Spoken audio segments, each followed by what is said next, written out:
fantasmagorie. Marjorie et Henri vont probablement rire, mais je vous le garantis, il ne s'agit pas d'histoire drôle. Il s'agit tristement de notre histoire, de notre île fantastique, Haïti. Qu'est-ce qu'on ne dit pas de nous les Haïtiens? On dit toutes sortes de monstruosités au sujet d'Haïti. Depuis notre naissance comme nation, comme peuple, on n'a pas cessé de nous mitrailler de toutes sortes d'épithètes dénigrantes, de qualificatifs blessants, comme si nous étions un peuple biologiquement inférieur à d'autres peuples qui ont fait avancer la civilisation. Oui, on n'a pas cessé de nous mitrailler sans pitié. On dit que les Haïtiens sont des imbéciles, sont des enfoirés de premier ordre, ils ne savent pas ce qu'ils veulent, ils sont un peuple barbare, une société de loups-garous, une bande de sans-aveux. On dit ceci, on dit cela. On dit que nous ne marchons pas unis, mais de zizanie en zizanie. Dans nos rangs, il n'y a que des traîtres. Et du sol, nous ne sommes pas les seuls maîtres, puisque nous sommes manipulés à volonté comme des marionnettes par des néocolonialistes haïtiens et étrangers. Oui. On nous a internetisés en affirmant et en confirmant qu'Haïti est le pays le plus pauvre de l'hémisphère occidental. Mais de quoi ne parle-t-on pas? Oui, on cache au monde entier ce que les Haïtiens savent faire. Peut-être aucun autre peuple sur cette foutue planète ne sait faire ou ne fait pas aussi bien que les Haïtiens. Nous les Haïtiens, nous savons faire éclore une pépinière de zombies sociaux, zombies prisonniers, zombies faméliques, zombies sans-abri, zombies illettrés ou analphabètes, zombies étudiants, zombies professeurs, zombies sans espoir. Une autre catégorie de zombies dont on ne parle pas. Des zombies criminels, zombies bandits. Zombies criminels à la manière hollywoodienne, comme The Walking Dead, qui dévorent à belles dents les humains. Ces zombies criminels ne sont pas conscients de leur état. Autrement, il aurait été impossible de les transformer en zombies. Dans le temps, il y avait un zombie criminel haïtien très célèbre qu'on appelait Ronald Cadavre, qui a fauché pas mal de vies, qui a fait tant de cadavres, comme son nom l'indiquait. Mais à la fin de son règne, il a été lui-même fait cadavre. Ce que ces zombies ne réalisent pas, ces zombies criminels, ils finiront tous par subir la seconde mort, qui devrait être la première, celle qui nous est commune à tous. Mais ces criminels n'apprennent jamais rien. Oui. Nombreux sont nos ennemis, nombreux sont nos détracteurs, nombreux sont les ignorants qui ne s'informent pas, qui refusent de s'instruire puisque ce sont des ignorants. Ils ne se rendent pas compte de la grande révolution qu'a connue Haïti depuis le départ des Duvaliers. Quelle révolution?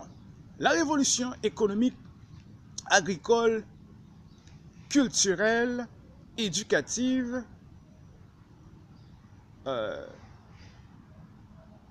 et même spirituelle.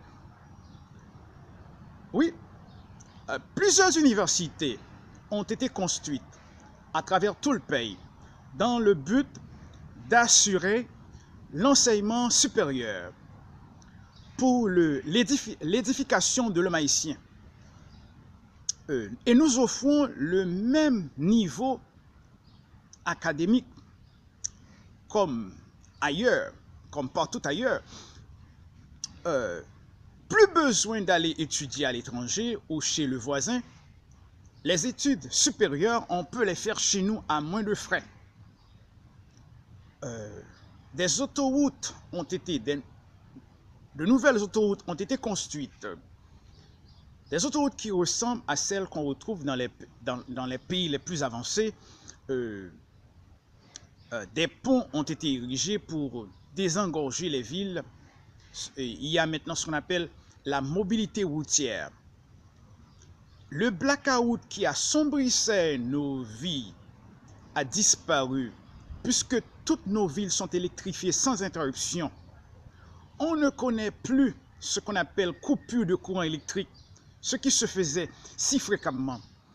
Toutes les régions, même les régions les plus éloignées, les plus reculées, sont électrifiées sans interruption.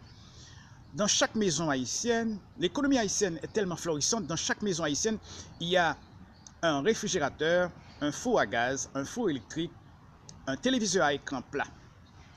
L'économie haïtienne est tellement florissante, les mamans haïtiennes peuvent se ravitailler, que ce soit en nourriture ou en eau potable pour leurs enfants, à peu d'argent. Des usines, des universités, des entreprises privées, publiques, pullulent à travers tout le pays. Haïti connaît enfin une vie de qualité. Les Haïtiens, la qualité de vie ne s'achète pas seulement à Vallée-Guillaume-Canez, mais tous les Haïtiens peuvent y goûter. Tous les enfants haïtiens sont scolarisés gratuitement. Nos adultes ont appris à lire et à écrire. Je suis sûr qu'ils peuvent comprendre toutes les paroles qui sortent de ma bouche, car ils ont été tous assagis, éduqués, instruits par la grande technologie que nous connaissons tous. Et ne sont-ils pas tous connectés à l'Internet? N'ont-ils pas tous leur smartphone? Ce qu'on a tant souhaité est arrivé. Nos musiciens, nos rappeurs, nos artistes musiciens qui ont souhaité la délivrance d'Haïti dans leurs chansons, maintenant, ils peuvent se réjouir d'avoir souhaité en premier pour Haïti sa délivrance que nous vivons actuellement. Le Sénat et la Chambre des députés ont travaillé de concert pour légiférer sur la violence, l'insécurité qui battaient leurs ailes jour et nuit comme des oiseaux rapaces. Les brigands qui y contribuaient, les bandits qui y contribuaient ont été arrêtés et punis selon les limites autorisées par la loi haïtienne. Et ces bandits sont maintenant derrière les barreaux. Ils ne peuvent plus nous nuire. Et ils ne seront pas relâchés pas avant d'avoir purgé leur peine comme cela se faisait dans le temps. Maintenant, nous pouvons dire que la justice haïtienne marche, fonctionne comme sur des roulettes. On peut dire, vive la nation haïtienne à tout jamais unie, comme le disait Henri Nanfille dans le temps. Oui, un pont entièrement fait en acier a été érigé pour relier l'île de la Gounave à la ville de Saint-Marc. Haïti est devenu un havre de paix. La vie nocturne est un plaisir pour tout le monde. Nous pouvons reprendre cette célèbre phrase prononcée par Henri Nanfille: vive la nation haïtienne à tout jamais unie. Oui, nous-mêmes, bon, on y a. Je peux parler en pile.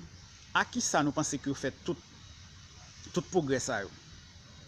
À qui quoi nous pensons que vous faites tout progrès ça en Haïti, côté pays à marché, gain travail? Aucun Haïtien n'a des difficultés à trouver du travail. Maintenant, il y a le trop-plein. C'est pourquoi on a invité des étrangers à venir travailler en Haïti. Parce que la main-d'œuvre haïtienne est insuffisante pour toute bagaille ça vous faire. Qui fait puis marcher bien comme ça. pas gen blackout encore, pas gen misère encore, gen travail, gen route, gen l'école. Par contre, combien l'hôpital yo quand construit, moun qui pas gen l'argent, ok? Ceux qui n'ont pas d'argent peuvent se faire soigner gratuitement. Kounya, nous ka dit nous gen pays, mais à qui comme nous pensons que fait tout travail ça yo? Avec comme pétro, oui. Mais quand tu as l'autre comme pour te faire. Même si colonel didactique, vient à parole comme ça, nous ka penser parole. Et gen moun qui passe temps à penser, nous ka penser renseignement, même vient à parole faire moun réfléchir. C'est colonel didactique, vient avec parole ça kounya, me faire vidéo rapide parce que chaque comme nous commence à faire vidéo ça, regardez. Bon, combien de vidéos bon, soit on bruit fait tout le monde relève. M'a campé là, bientôt m'a venir dans l'autre vidéo, nous mettons